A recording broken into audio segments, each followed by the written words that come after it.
All right, we are jumping into Sermon on the Mount. Jesus is talking about fasting.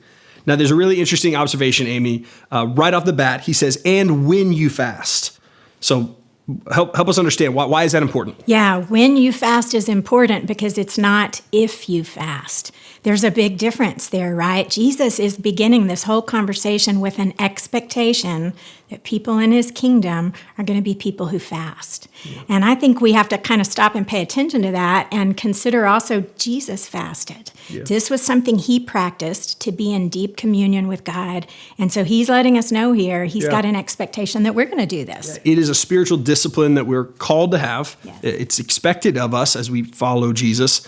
We don't do it much. I think a lot of that is probably because we don't understand it. Define for us what fasting is. Sure. In this instance, it's abstaining from food for a spiritual purpose. And I think that's really important to clarify. It's not for a dietary purpose or a medical purpose or even making a political statement. It's abstaining from food for a spiritual purpose. It's a centering yourself on God, and it's really about your posture toward God. It's communicating to God, I want you more than food.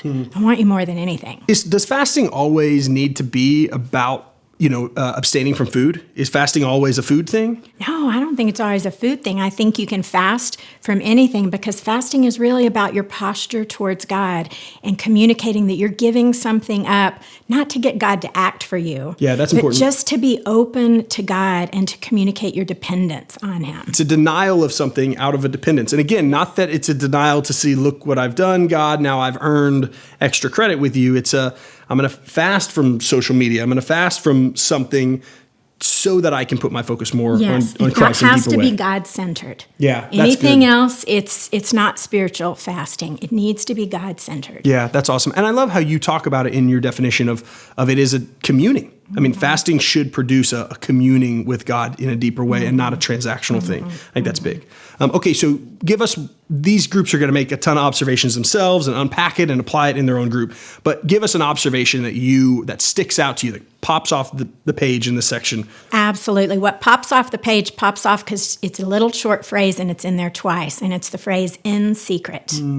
In secret. And that pops off for a lot of reasons. It's a clue to us what's going on. But it also, it's kind of intimate language. When you think about a secret shared, that really gives you a picture of this is something personal and intimate that's being corrupted here. That's good. And the context at the time is the Pharisees weren't doing it in secret, right? I mean, what was happening in the culture at the time? Right. There was one fast that was required in the law, and over the years, more and more fasts were built into it. And then we even got it to this place where the Pharisees are fasting 2 days every single week. And it just so happens those 2 days were the synagogue days, when the big crowds were gathered, and there was a big audience there. Those happened in my fast days. That's how that was happening. That's quite convenient. Yeah, so the context that Christ is speaking into is you're doing it for show, you're doing it for other people. Correct it. There's so much in this passage. We hope you guys dig in. We hope that not only you understand more what Christ is counseling us to do with fasting, but also that it creates deeper communion with the Lord and your walk. And even in these groups, my hope too is that there's a way that you apply it in your groups where y'all can practice it together in groups in different ways. So we love you guys. We appreciate y'all and what you're doing and how you're digging in deep to Scripture. God bless you. Have fun.